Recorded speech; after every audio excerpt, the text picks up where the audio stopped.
fall here, headed up to Wisconsin. This is my 42nd year buying fur. My first route in Wisconsin for the year. I'll be all in the southeastern part of the state, Friday, Saturday, Sunday, and southwestern part, Monday, Tuesday, Wednesday. It'll be 6 days. We're going to do some buying shots and see what our prices are. Hope you enjoy it.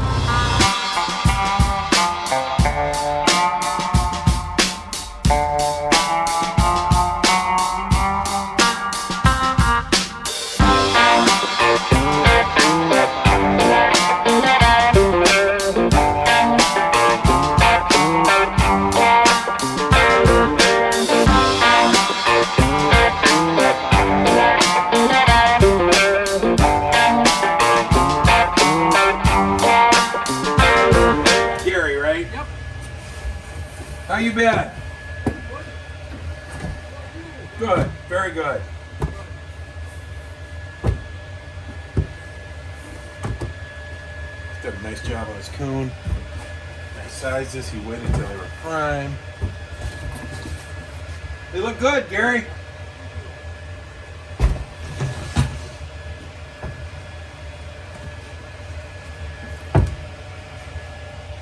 You know, Gary, you can leave them frozen if you want to. Oh, I just like to make them look nice and comb them out. That's fine too. But you want to freeze them flat like this after you comb them, that's fine with us too. Alrighty. You got 5 10s and 5 5s. Okay. Nice coon. I didn't see that guy at the coon. I thought you had to have them all put up. Oh no. You know, you're on video, so just so you know, this guy just asked if they had to be all put up. And we get a lot of guys asking that. And just so you know, they don't have to be put up. They have to be skinned, and that's it. And the other thing is, not the last guy, the guy before that, he asked us if we're buying. And we're getting a lot of guys come up to the truck and they ask if we're buying raccoon. And the prices were actually kind of decent last year, and they're the same prices as last year. And I don't know, did you hear that we weren't buying coon? No. Okay, but a lot of guys, I thought you had to have them all put up. a lot of guys have been asking that. So what's your last name? Muzzle. You got one at 25. What were the coon about 8 for? 2 at 18. 1 second.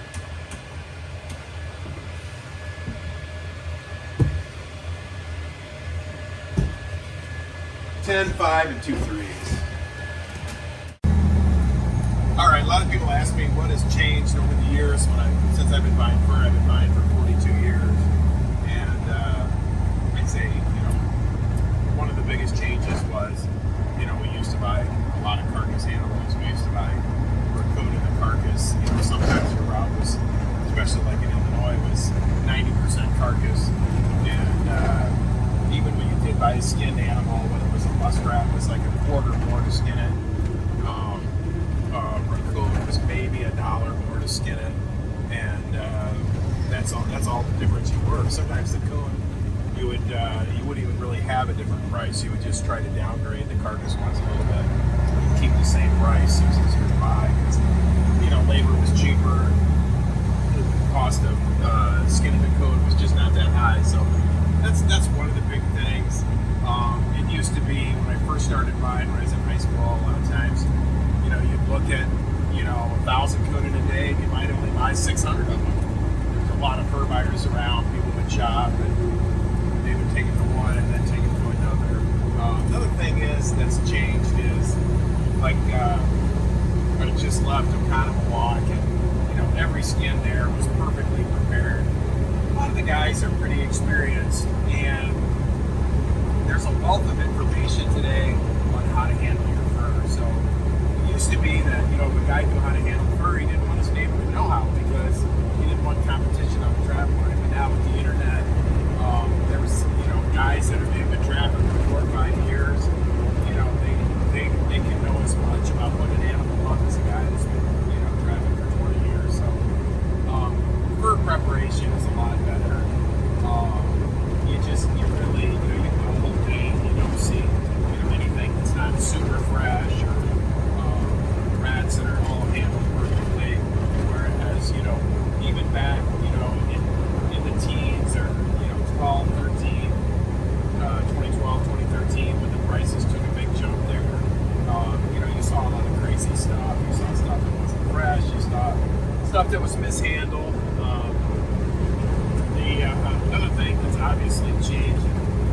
definitely for the worse is the prices.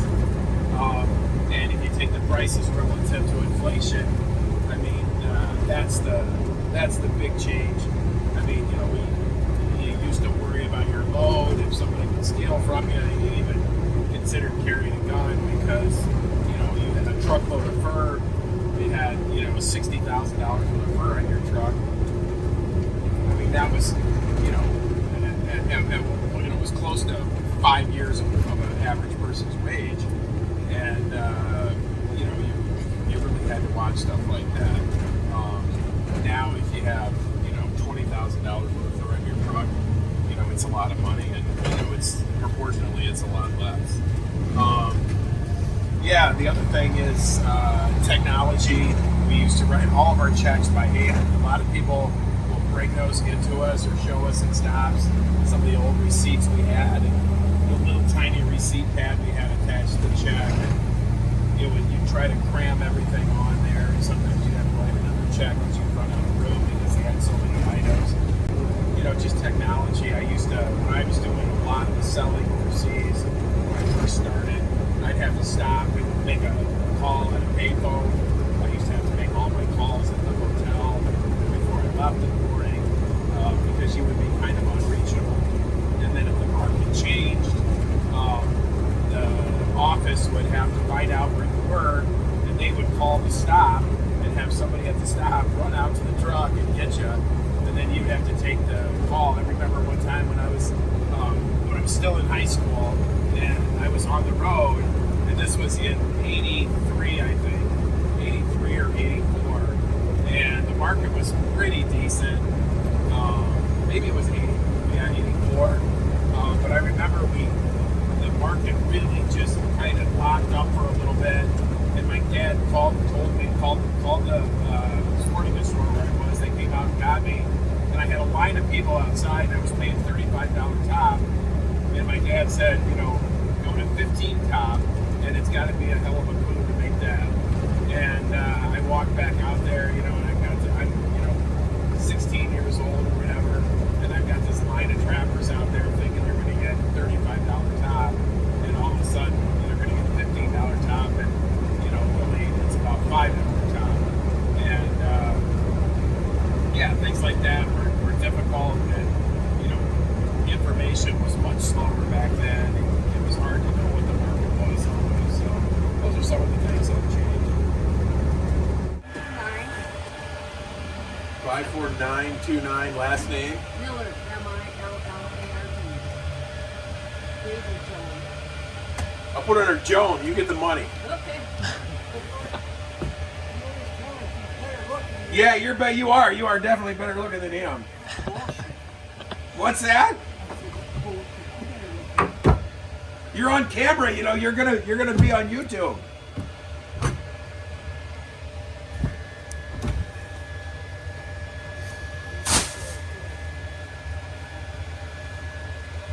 You want gloves for the deer hides? Yeah. What size? Size medium? Yeah. 4 of them. But you got 4 hides.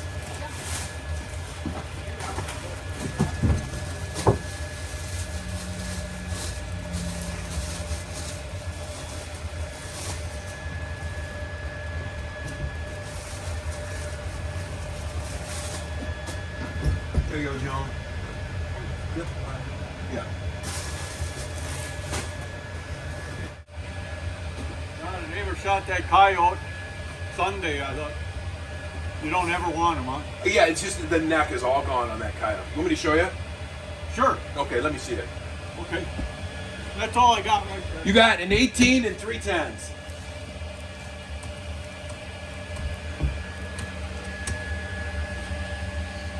He's got a coyote that's not worth anything, and I'm going to show him on his neck and what everybody should look for on a coyote instead of going to the work of. See how there's nothing there? It's just completely. See how there's nothing there on the neck? Okay. See how? Yeah, I thought it was really thin. I just thought. I mean, it's got a big hole where he shot it and Yeah, everything, yep, but yep. even that would not make it worth nothing. But just this whole front half is gone. Okay. Sure. Yeah, Is that it? 4 beavers then? Yep. Yeah, this is just about the biggest coon you can possibly buy. that was well over 30 pounds when he killed it. The hide itself weighs over 15 pounds. And the brother to that coon.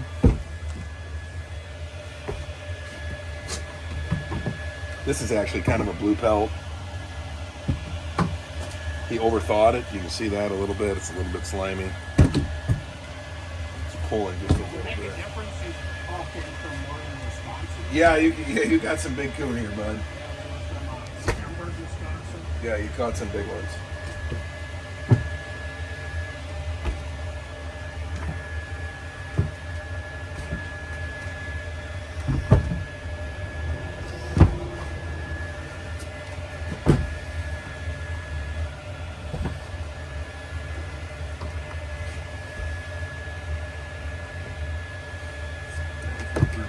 Too, with a couple small ones.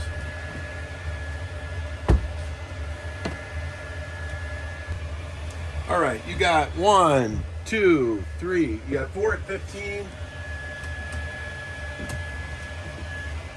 3 10s.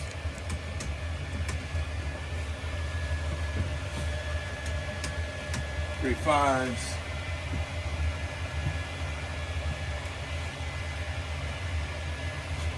4 2s, 2 1s. 16 coon. Dan? Yep. All right, throw them up. How many you got? I'm 27, I believe. Okay. And these are frozen, so. Okay. Frozen, they're dry. Oh yeah. Later caught. I watch you guys' videos. You're on video right now, so. Yeah? Oh, hey. Yeah, I enjoy those hunts, man. Yeah, he's got them. Oh yeah, big coon.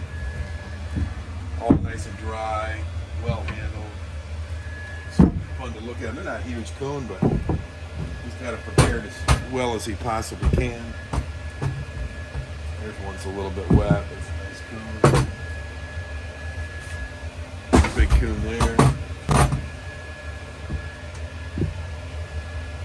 There'll be a $3 difference between the price of those last coon and these coon.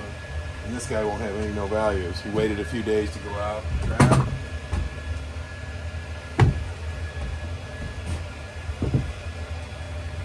Prepared him nicely. Did the dogs chew him. Like I said, these are not huge coon, but okay, you got 1 at 15.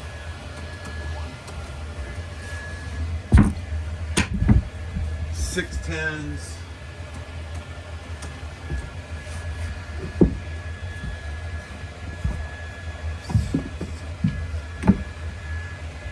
14 at 5.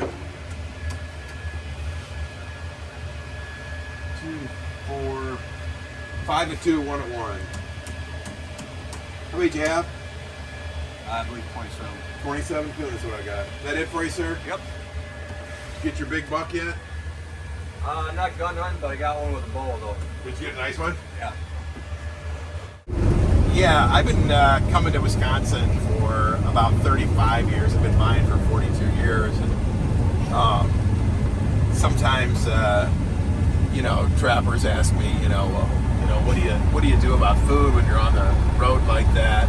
And, how do you don't have time to stop or, whatever. But, in Wisconsin, they really have some great food. And I'd like to think that there's few people that know where to get great food like I do in the state of Wisconsin. For instance, yesterday we stopped at Fremont at the bridge to eat lunch. We got fried walleye, and I build a little time into my route for some of the great restaurants. And we still try to get pretty good food when we're on the road. So. 2 deer hides with the tail out. Great. You want gloves for those? Yeah, you bet. What size? Large would be good.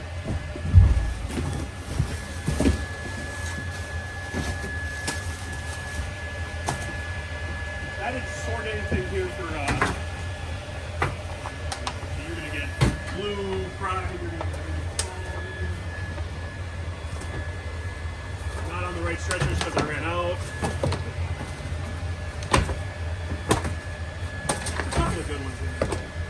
Here's a good coon. White leather coon, just turned white. It's a little darker section here, but that's kind of a nice coon. It's a triple. If you notice any tips on the... He's asking for tips right now. I mean, most guys that ask for tips, they don't need any tips because they care about what they're doing. He's got one hole in his coon out of all of them. I mean, that's the only tip I could possibly give him. Otherwise, he does a beautiful job. He does them on boards. Boards or wires, you know, it doesn't make any difference to us. It is going to hurt that coon a little bit because it's damaged and because it's got all the ticks on the back. So we'll just throw it down like it's a blue pelt.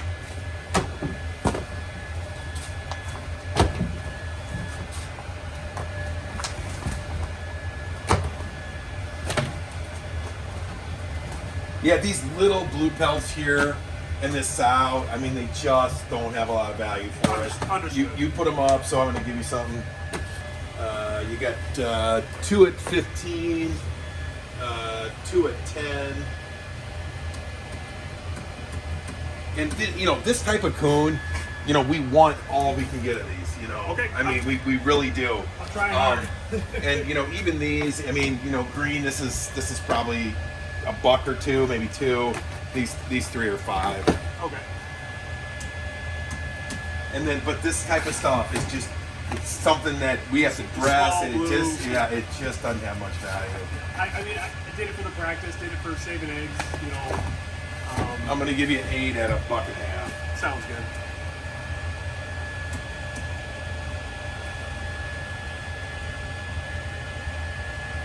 You got any parkas on the truck? I don't. I should have brought them, but I will tell you something. Maybe you could have sold a couple. You have 15 coon? Yep. Okay. For selling to us, you can call this number. You get $100 off a parka. Fantastic. If you call yet today, you'll get out today.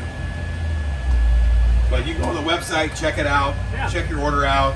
Otherwise, if you don't, there's Black Friday, so you get like 20% off for Black Friday, right? 20% off. So that would be $450 times 2 would be $90 off. But because you sold, you'll actually get $100 off when you can call in.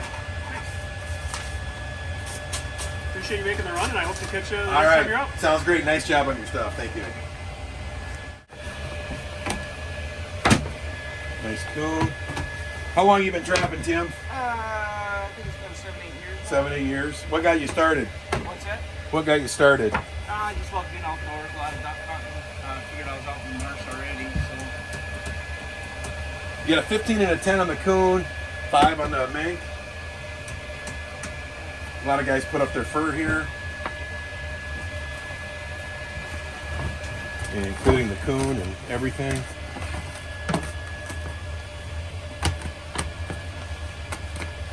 Oh, it's fun, man. It's fun. I'll drive down there. Do your kids help you? They come with me. I don't know if they help or not. He's got a bunch of young kids in the car. They're I don't know how old they are. No, it's a blast. I got them out in a canoe this year doing some muskrats. And Great. It was chaotic, but it was Chaotic. Yeah, it was. That's what makes it fun. You got 2 at 4. You got 4 at 275. You got 5 at $1.25. I would show you my son's buck, but it's on that phone and he's videoing. Okay. You got 3 at 75. Yeah, I got a small rack 9 for bull hunting and then a little I'm gonna give you on that one 24.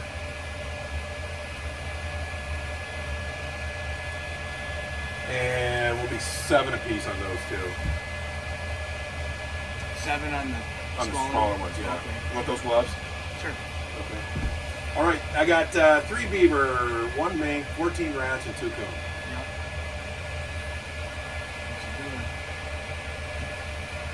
Anything you dinged on that I did wrong? Typically when a guy asks you if there's something they did wrong, their stuff is perfect. Okay. And that is the case right here. Everything you did was absolutely fantastic. Yeah, we're in southeastern Wisconsin again, and we just, we've been buying in the Kiel, New Holstein area. And it's kind of interesting.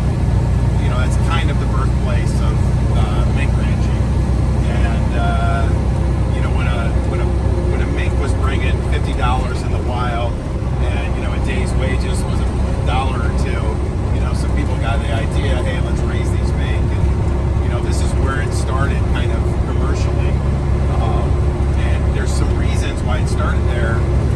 because the mink in this area was really a good mink. It was fairly dark, which they were at the time. There was a lot of, the ranchers wanted to get their mink black, and then it meant less generations to raise to get it to that black color.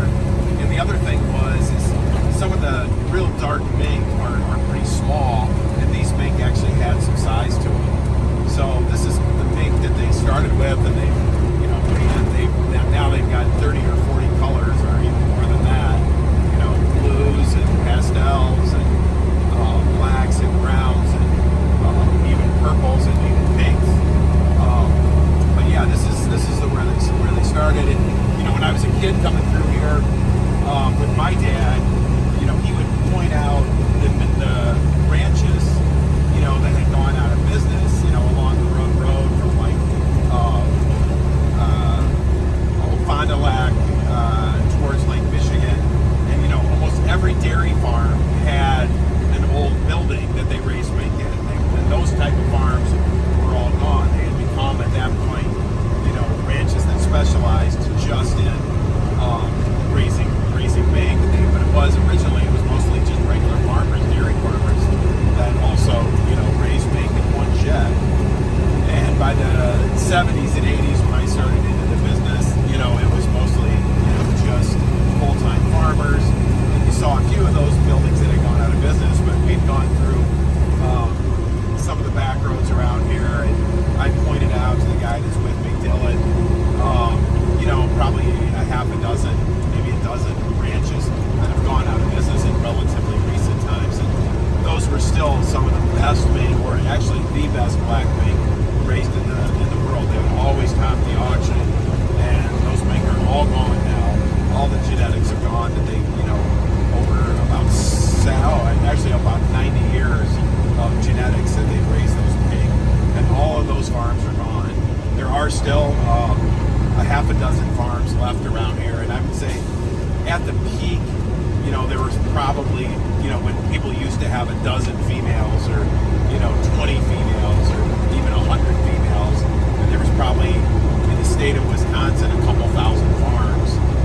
There's in the whole state now, there's probably 12 or 15, something like that. Much bigger farms. Some of the farms raise 200,000-300,000 mink now, as opposed to back when a big farm might have raised 1,000 mink. So yeah, times have certainly changed in the mink business, but it is interesting still to drive around the countryside. If you look closely, even some of the old buildings on the dairy farms, once in a while you'll see one. But the ones that have gone out of business recently, you can still see those, and you can still see the big farms that are around Sheboygan and in this area. Yeah, it's 4 o'clock. Just got back to Forston from my weekend route in southeastern Wisconsin. That's what it looks like at our factory. When we roll in, this will be unloaded. Had a great reception this week. A lot of people out there.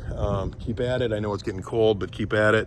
And get some of those coats ordered. And just good to see everybody out there.